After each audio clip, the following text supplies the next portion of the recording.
What's up, everybody? It's JT Sports, and I'm actually guys with another 7th-round NFL mock draft. And the team that I'm doing in this video, I'm going to be doing the New York Giants. Now, before I begin, I would like to ask you guys to please subscribe. I'm only 5 subscribers away from 2,000 subscribers, so please subscribe to my channel. Help me get to 2,000 subscribers. And with that out the way, let's get into it. So my 7th-round mock draft for the New York Giants. Here we go. So in round 1, 6 overall, I have them selecting MONTEZ Sweat, the edge rusher out of Mississippi State University. Now the Giants, they traded away Olivier Vernon to the Cleveland Browns, and now they don't really have any proven edge rushers besides Lorenzo Carter, who is fairly young, and they have Marcus Golden, who they picked up and free agency or signed, but he's not that good to me. And when I looked up his numbers and where he ranked in terms of all the other NFL edge rushers on Pro Football Focus, he was graded out to be the 99th best edge rusher in the NFL from this past season, according to Pro Football Focus, with a grade of 52.5, which is below average. And MONTEZ Sweat, he's very fast off the edge, has great leverage and unlimited potential really with his frame and length as he continues to grow into his frame. So I have the New York Giants selecting MONTEZ Sweat 6 overall. Now, with their second first-round pick, I have them selecting an offensive tackle out of Ole Miss, Greg Little. Now, the New York Giants, they already have Kevin Zeitler, Will Hernandez, who they drafted in last year's draft. Now, the Giants' offensive line will be improved with the addition of Kevin Zeitler, but their biggest weakness on that offensive line as of right now going into the draft is at that right tackle position. So Greg Little, he has good quickness, and he's able to be pretty effective, neutralize those pass rushers and those fast edge rushers, keep them in check. He also has good technique with his hands. So Greg Little, he started out 12 games for Ole Miss this past season. He was also first team All-SEC selection for the 2018 college football season.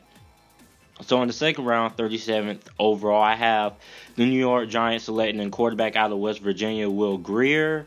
Now, over the past few weeks, the New York Giants have been a walk-in contradictory when it comes to their plans at the quarterback position, what they're going to do in the draft as far as drafting the quarterback. Now, one week, Dave Gettleman said that the team is focused on improving team needs first.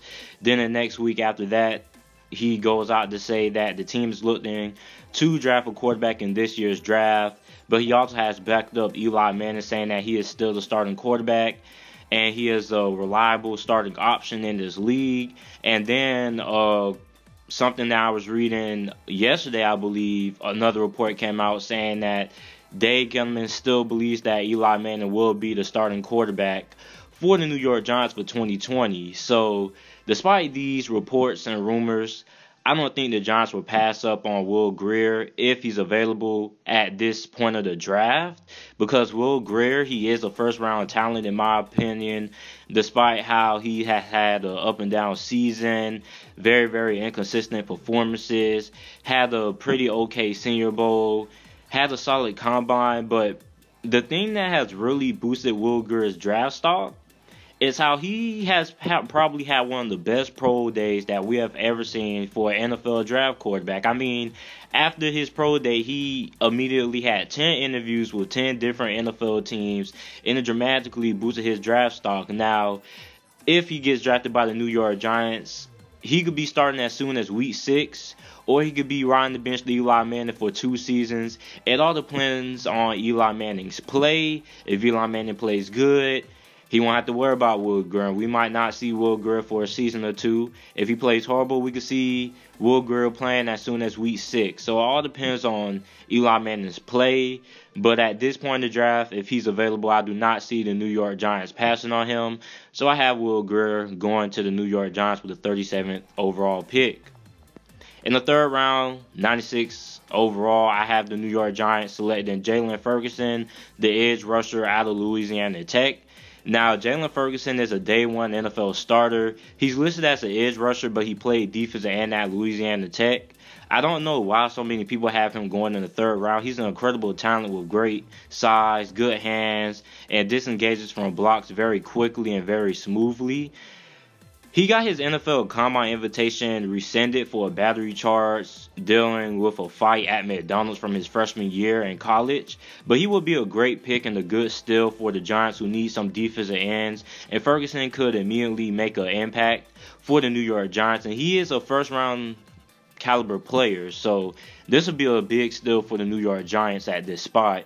In the 4th round, 190th overall, I have them selecting wide receiver Miles Boykin out of Notre Dame University.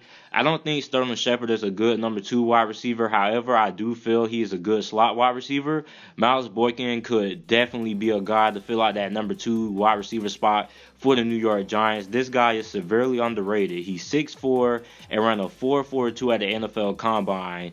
He's great at catching those 50-50 balls and those contested catches. He's also a big red zone threat, but the only downfall of him is that he only averaged about 1 or 2 yards per catch after the catch. So really, this is why most people have a 4th round grade on him. But I mean, if he gets drafted by the New York Giants, you don't really need him to break out those big yards after catch plays for like 40, 30-yard touchdowns, because that's what you have Golden Tate for on the other side of the ball, to get you those big plays and those big yards after catch. So the New York Giants would also have another 4th round pick, 133rd overall, or 133 overall, excuse me. I have them selecting inside linebacker / outside linebacker Tavon Coney out of Notre Dame. Alex Ogletree was not that good last season. B.J. Goodson, he had some good moments, but another inside linebacker wouldn't hurt for the New York Giants. Tavon had 123 tackles, 9.5 tackles for loss. He also had 4 sacks and interceptions. He's a good tackler, and he will be a solid linebacker to add depth for the New York Giants, and he could potentially become a starter for the New York Giants at inside or outside linebacker. In the 5th round, 143rd overall, I have the New York Giants taking defensive tackle Greg Gaines out of Washington. The New York Giants defensive tackle position hasn't been the same since they traded away Snacks Harrison.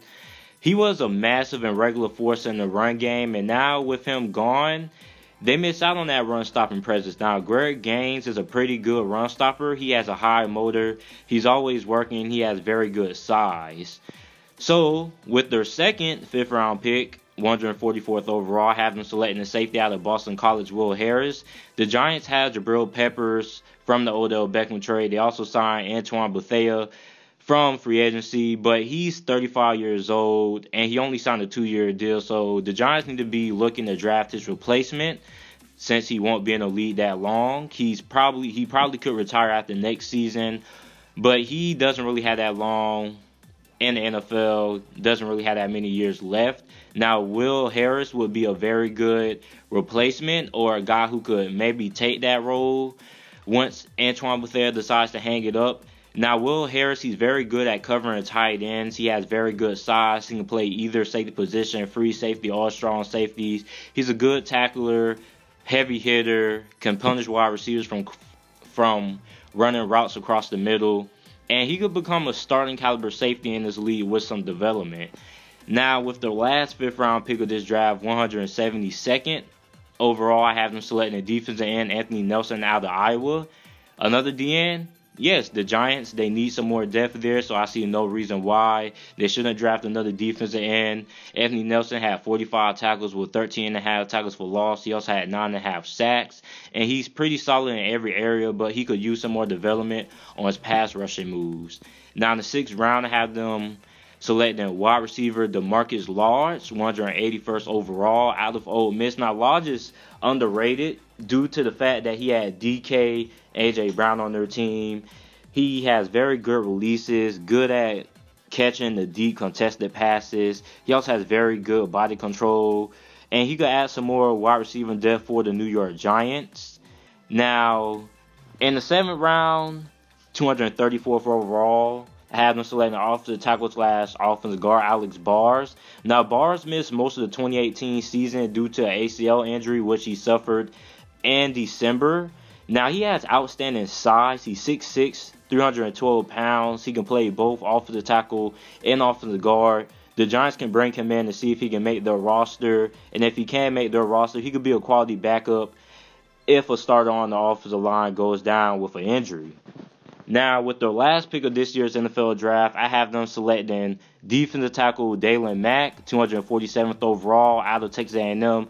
Now, this guy is insanely huge. He's 6'1", 336 pounds. He had a good East-West Shrine game. He had a very good practices that week also. And in my opinion, I don't see why you wouldn't bring in this guy. I mean, you want a guy who can help plug up those running lanes, and that's what he is. He's a run stopper. He's 336 pounds. He's going to take up a lot of space on that defensive line, clog up those gaps and whatnot, and I don't see why the New York Giants would pass up and not bring him in to training camp to see if he can make the roster and potentially have some kind of spot on that New York Giants defensive tackle / nose tackle position and rotate there. So I don't see no reason why they shouldn't draft a guy like that. And that's it for my 7th-round mock draft for the New York Giants. You guys let me know what you guys think down in the comment section down below. Also, make sure to like the video and subscribe. And thanks for watching.